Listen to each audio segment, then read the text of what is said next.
Hello, my name is Emma Stokes. I'm the president of the World Confederation for Physical Therapy, the global organization of physiotherapists. And I am posting a series of lectures on leadership, an area that I've been really interested in for many years, and also an area that I've done some and continue to do some research in.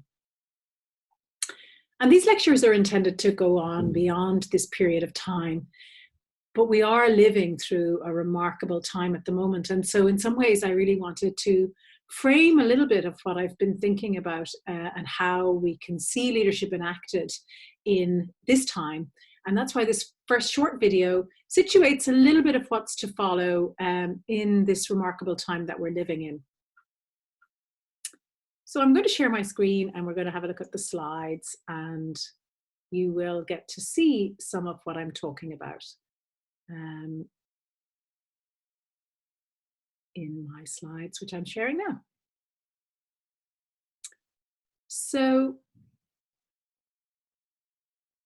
30 years ago, this year, I qualified as a physiotherapist. I graduated from Trinity College in Dublin and started work at St. James's Hospital in Dublin. And I would have said, reflecting on those 30 years, that I had seen a lot of change in the profession.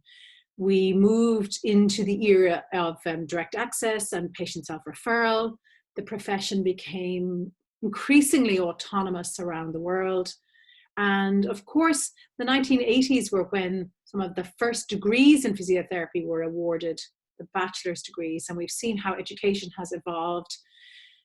And the significant offerings there are now in terms of master's programs, PhDs, and also the very large output of research from our own community and in collaboration with the wider healthcare community. But I reckon I've seen more change in the last 30 days than I have in all of those 30 years. And these are just a few reflections on what I've learned in the last 30 days. So I'm based in Doha. I'm on career leave from Trinity, and I have the joy and the privilege of being the head of the Department of Physiotherapy and Rehabilitation Science at Qatar University, which was only founded 2 years ago.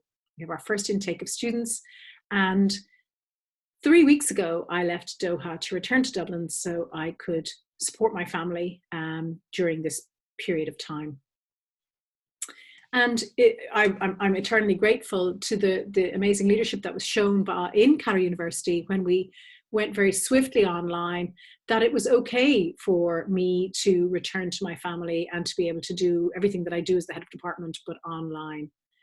But I did have to pack a bag in 24 hours, and I did leave my home, not super sure when I was going to return, and still indeed not certain about when exactly I will be back. And in my head, I knew I wasn't fleeing war. I'm not a refugee. I know that I will go back. But in that moment, I just felt dreadful. And this is a beautiful image from Physiopedia, from Physio Spot. And it announces actually a partnership with an Erasmus Plus grant that I was just very loosely involved in around developing a competency framework and describing the competences that physiotherapists need to work with refugees and displaced persons. And so even though I knew in my mind I wasn't one of these people, I did have to pack up my life as it was in 24 hours. And that was a remarkable feeling. And I can reframe it and know that I'm privileged and all of those things. But in that moment, I felt profound sadness. So I think one of the things that I've recognized is that we can, for those of us who have healthy families, who have, a life that is privileged in terms of, where we live and the resources that we have, it's still okay to feel sad about the things that we are losing or we have lost in this period of time. And that's okay. And one of my really good friends, Jen Hale, said to me last week, I'm so busy dealing with everything, I haven't had time to process what's happening. And I think that's the same for so many of us, regardless of where we are. I was speaking to one of my friends who's a physiotherapy manager in one of the big teaching hospitals in Dublin. And she was commenting on how it has literally been non-stop. And I think that's an experience for frontline workers, for those in management, for those in education. It's simply been nonstop. And we haven't maybe had the time to take a moment to process what's happening. But it is important to set a time to pause and think. Might only be 5 minutes. It's a time to perhaps write it down or tweet it out or just say it out loud to one of your friends. Keep a record, because this is history happening. And it's important that we write the first rough draft of history. And I'll talk a little bit about one of the projects that I'm hoping WCPT will launch in the next few weeks, which, you know, the running title is The First Rough Draft of History, because we are living a history now. I didn't sign up for this. I had a plan, and this was not my plan. And, you know, we're all saying that, right? And no one signed up for this. This was no one's plan. But we have got this.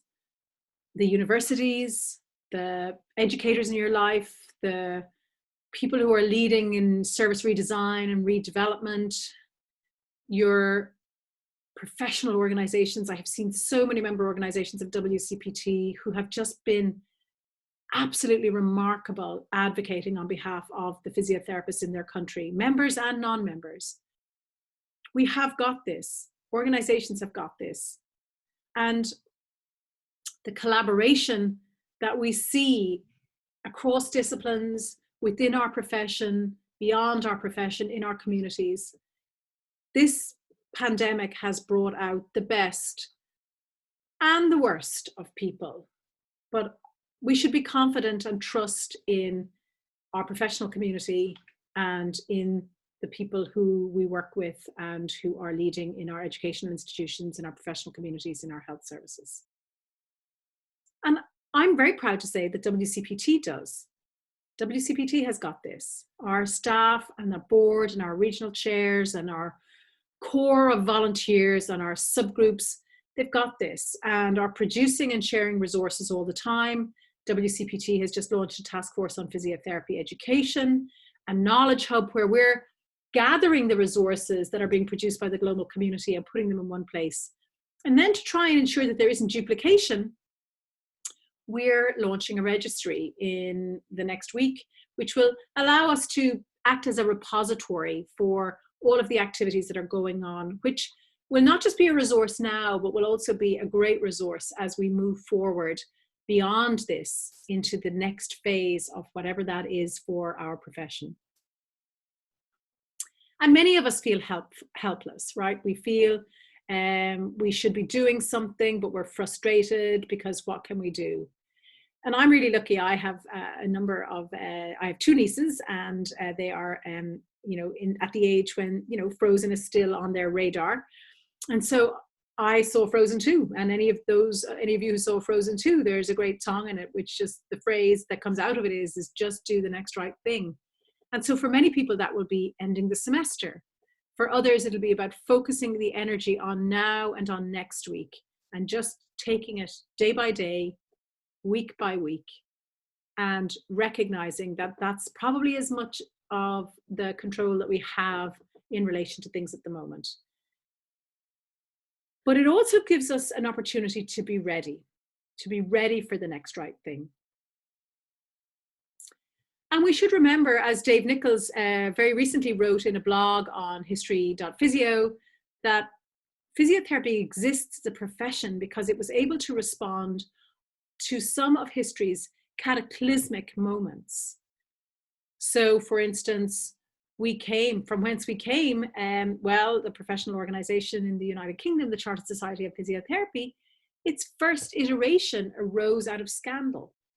But our profession was formed in many parts of the world very significantly because of the wars and because of polio. And so we have been shaped by global issues, global crises, if you like. And so we need to be ready for what's happening next. And there are 5 horizons, what needs to be done and what can we do? And this is from a McKinsey model, which I think really helps certainly me, and I'm sure many others who I hope would listening to this, sort of start to frame the horizons, the planning horizons. So we're in for many of us, the resolve moment. We're still resolving how we've transitioned rapidly online. For instance, we're resolving how our physiotherapy services need to look. We're redeploying staff or upskilling staff or bringing people who have been out of the workforce back into the workforce. And also we're considering or becoming aware of our resilience as individuals, our resilience as professional communities, our resilience in education and in healthcare. And that has been a really interesting perspective because, of course, a lack of resilience within healthcare systems or health services mean that the impact of something like COVID-19 is going to be significantly greater than perhaps in places where resilience does exist. And indeed, the social contract and the social resilience that exists will be revealing in terms of how COVID-19 has impacted in different ways on different groups of people. And then we're going to start thinking about the return. What does that look like? And I think that's still very uncertain. Some countries are beginning to lift some of their public health restrictions. And so we'll be able to observe the leadership that has been demonstrated to see how that return to whatever normal will be is going to be interesting. And then really we have to start thinking about reimagining and reforming and what comes after. And that's where I think we have so much opportunity, and that's what we need to be ready for. So what's next? Well, what's next is being ready for a change so big you can see it from the moon. I think our profession will look very different in 3 months' time, in 6 months' time, in a year's time. And we need to be ready to step up. And one of the things that I'm going to talk about in the following talks about leadership is this idea of leadership is not a position, leadership is a mindset. So we need to be ready to step up. We need to be ready to reimagine and reform. And we need to be responsible, courageous, and imaginative. And I'll tell you a little bit more about where that phrase comes from in a later talk. And Esther Mary Darcy, who is the chair of the European region of WCPT, and a wonderful friend and colleague of mine, sent me this beautiful John O'Donoghue poem from A Book of Blessings.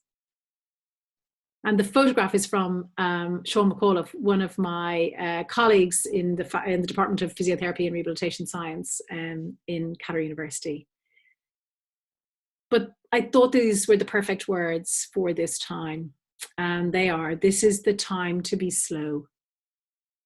Lie low to the wall until the bitter weather passes.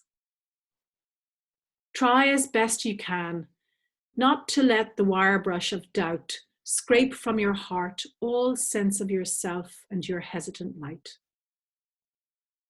If you remain generous, time will come good. And you will find your feet again on fresh pastures of promise, where the air will be kind and blushed with beginning.